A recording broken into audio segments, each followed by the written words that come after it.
Hello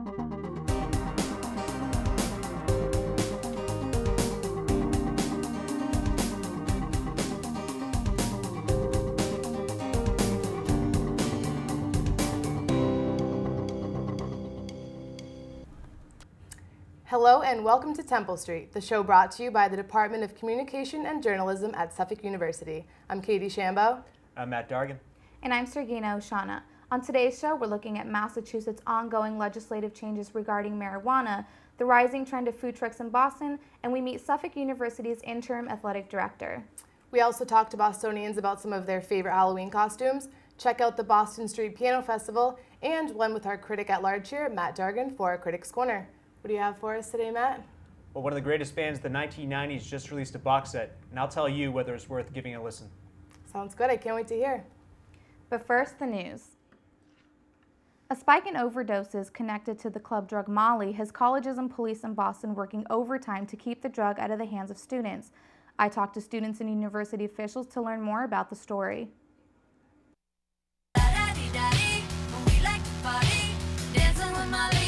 The name may sound innocent, but officials say Molly has reached over 11 million people nationwide.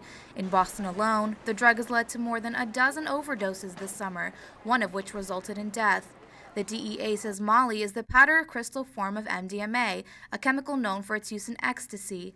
Though it's considered pure MDMA, officials say it doesn't make it any less dangerous. A lot of these drugs, both ecstasy and Molly, are cut with other drugs as well to kind of help increase the effects of the substance on the individual. Studies show that Molly-related incidents are rising. The National Drug Abuse Warning Network found a 123% increase in emergency room visits because of Molly between 2004 and 2009. More recently, overdoses in Boston have caused police to crack down on nightclubs and concert venues. The Ocean Club in Quincy voluntarily shut down after police responded to 12 Molly overdoses during the summer. In September alone, 6 overdoses were reported at the Bank of America Pavilion and House of Blues, where 19-year-old college student Brittany Flanagan died during a concert. The tragedy has urged colleges, including Suffolk University, to make students aware of the dangers. We've placed posters and flyers in the residence halls and around campus. Our Office of Wellness Promotion through Counseling and Health Services developed these materials, and they've trained the supers, the student peer educators, to talk about Molly when they're meeting with students. With every effort to educate students, university officials still question whether or not the message will be heard. I guess my primary concern is that our students might not be safe. I think particularly first-year students who are living away from home for the first time and might have some freedom associated with going to clubs or going to an off-campus party may take Molly. Molly has surged in popularity, and music artists such as Nicki Minaj, Kanye West, and Miley Cyrus are referencing the drug in their latest hits. The trend is making waves with students who say they love dancing with Molly. Honestly, I love Molly, and every time I come off of it, I just think about the feeling, and I'm just like, wow, like, I want to do that again.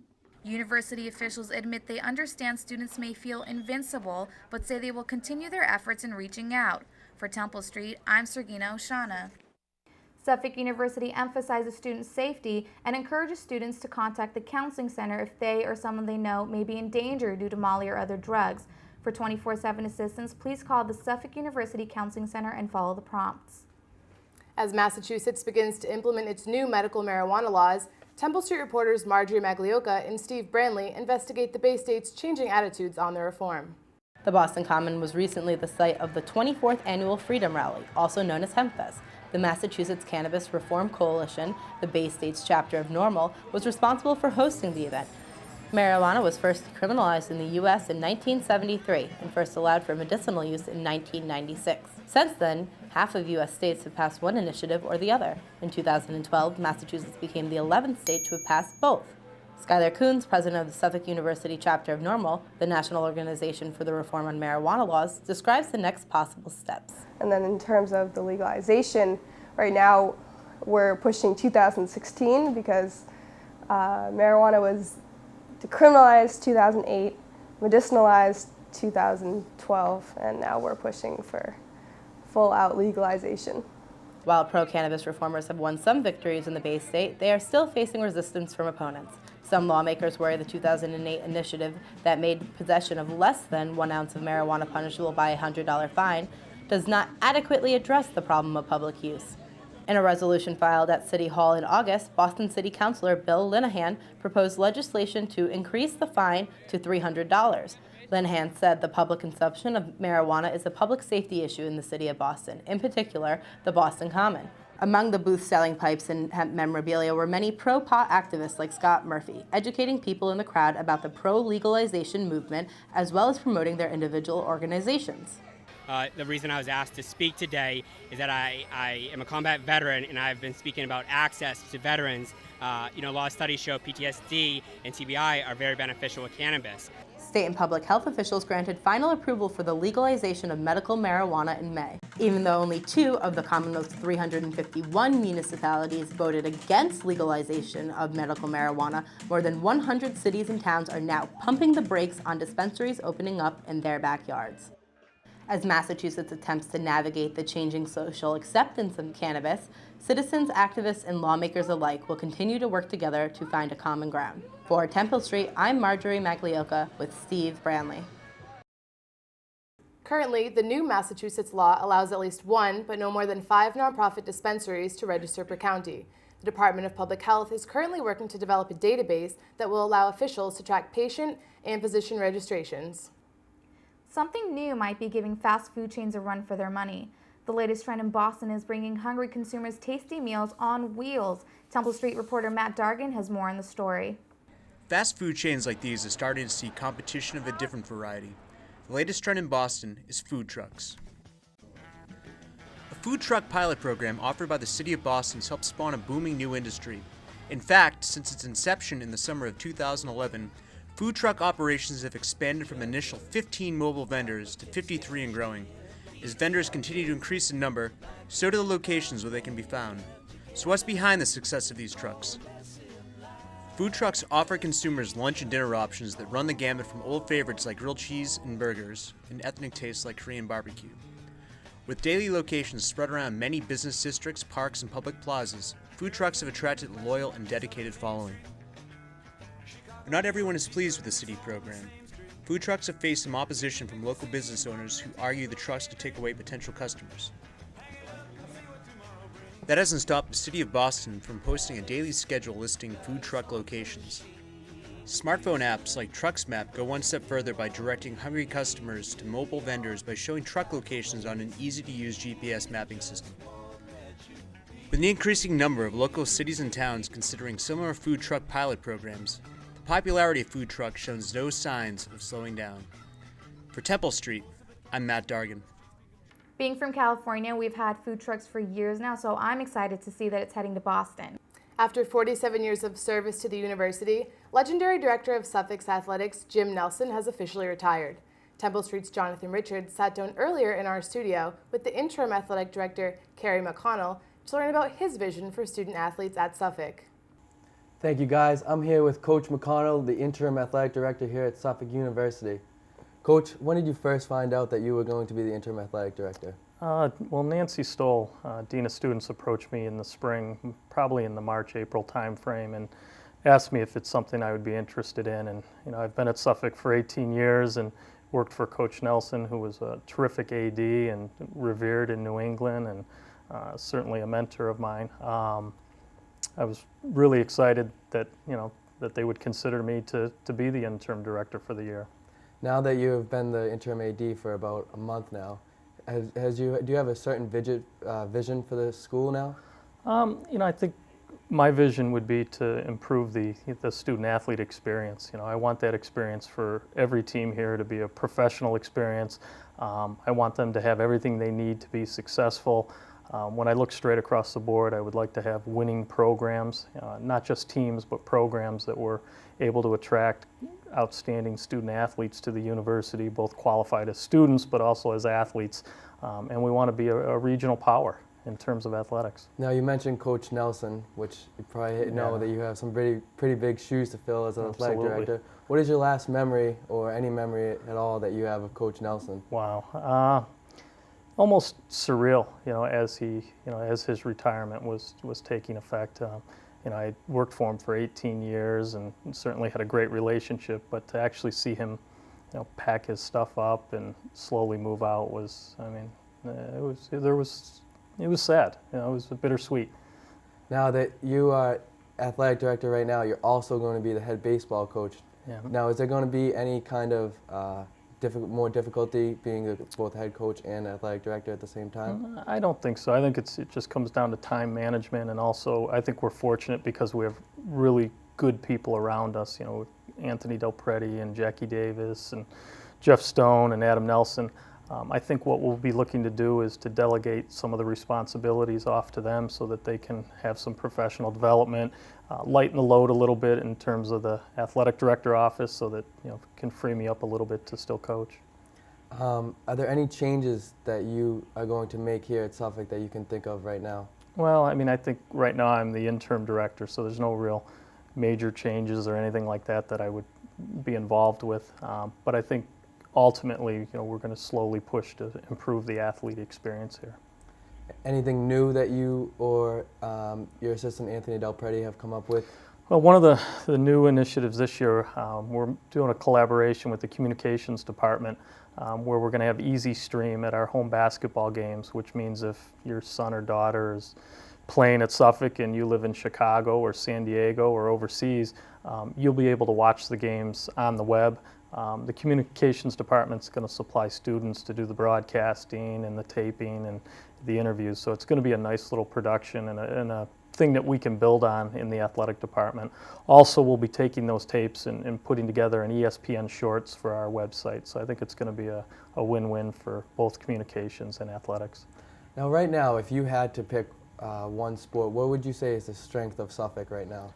I think the strength of Suffolk is the whole athletic department in terms of our student athletes. It's a very impressive department when you look at the academic success of all the students there. Our GPA as a department is 3.1, and that's over the last 5 years and 562 student athletes. So to have a 3.1 GPA with 562 athletes to me is probably the most impressive thing. Our retention as a department is 85, 86%, which is outstanding, which means the student athletes come there and they enjoy it. But I don't think I could identify one particular sport or anything like that, but I think as a department we've got some pretty special student athletes. Coach, if you had a message that you would like to send to all the student athletes here at Suffolk University as a new athletic director, what would it be? It would be excellence, excellence in the classroom, strive to have a GPA in the 3.5 range, but also excellence on the court, the field, the ice. We want the students to aspire to win, to have competitive programs, to be regional powers, but also to be outstanding students. And to me, that's excellence, and that would be my message to the student athletes. Well, thank you, Coach, and we thank you for taking a moment out of your busy schedule. I'm Jonathan Richards, sending it back to you guys. Thank you, Jonathan. We look forward to more victories this year as Suffolk's fall sports are underway. Don't go anywhere. We'll be right back after a short break with a look at Halloween costumes, Boston Street Piano Festival, and our Critics Corner. If you drive buzzed, it could cost you around $10,000. You'll face major legal fees, major fines, and steep insurance penalties. You could lose everything. Buzzed, busted, and broke. Because buzz driving is drunk driving. Okay, so we drowned the fire, stirred it, drowned it again, and now just feel if it's cold. Yeah. Cool.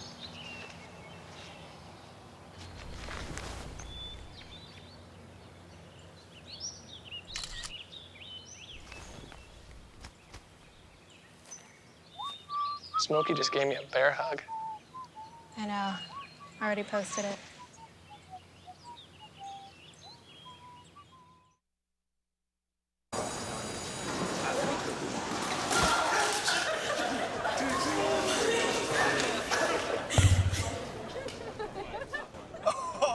That's slow. That's slow. That's slow. Look, he's blushing.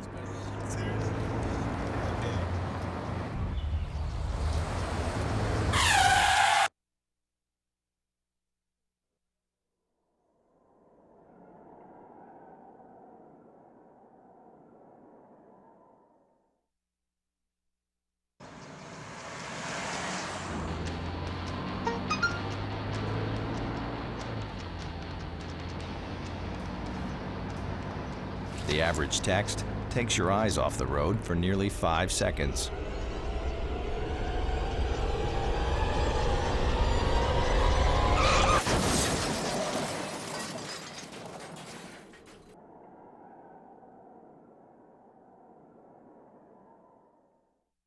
In addition to jack-o'-lanterns, candy corn, and trick-or-treating, costumes are among the many Halloween traditions. On today's Speak Out, I asked Bostonians about their favorite Halloween costumes, as well as Halloween disasters.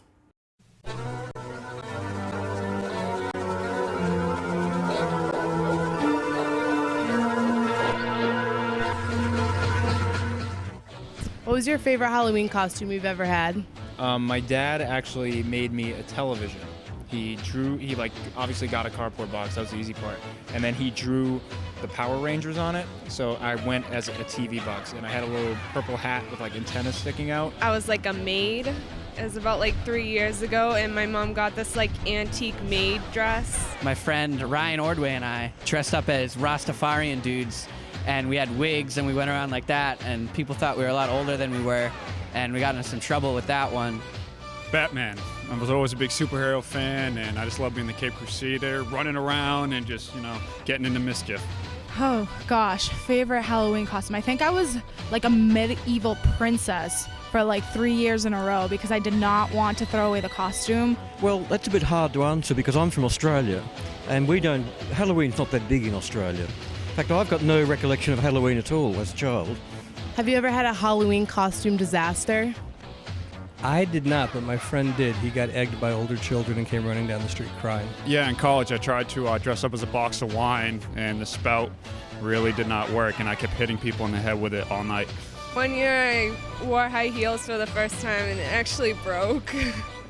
So I had to wobble around the whole night. A couple years ago it snowed in Boston, and I went as Jigglypuff, which involves wearing like pink leotard pants and going out in the snow. It was very cold and uncomfortable. So I guess that was the closest thing I've had to a disaster. I don't know if you can go wrong on Halloween, because if you look like a total fool, then you have the best costume, right? I do agree with that last guy. I don't think you can go wrong on Halloween. However, when I was a kid, my mom dressed me up as Raggedy Ann for I think about 5 years in a row, which I think qualifies as a disaster. Seriously, Katie, you think that's embarrassing? My mom let me be a Mexican man. I'm talking poncho, sombrero, everything. So embarrassing. Thank you, Mom. The city of Boston is alive with the sound of music thanks to the Play Me, I'm Yours art project, placing 75 pianos in and around Boston and inviting people to show off their musical talent. Kai Cohn headed to Back Bay and has more on the story. Sing us a song, You're the Piano Man. The street piano project started by British artist Luke Jerram has been touring internationally since 2008 and installing over 1,000 pianos in 37 countries around the world, including Australia, England, Canada, China, Spain, Hungary, and Brazil, reaching an estimated 5 million people worldwide. In an interview to BBC Radio 3, Jerram says he came up with the idea after realizing that in hundreds of invisible communities, people were disconnected from their urban landscape.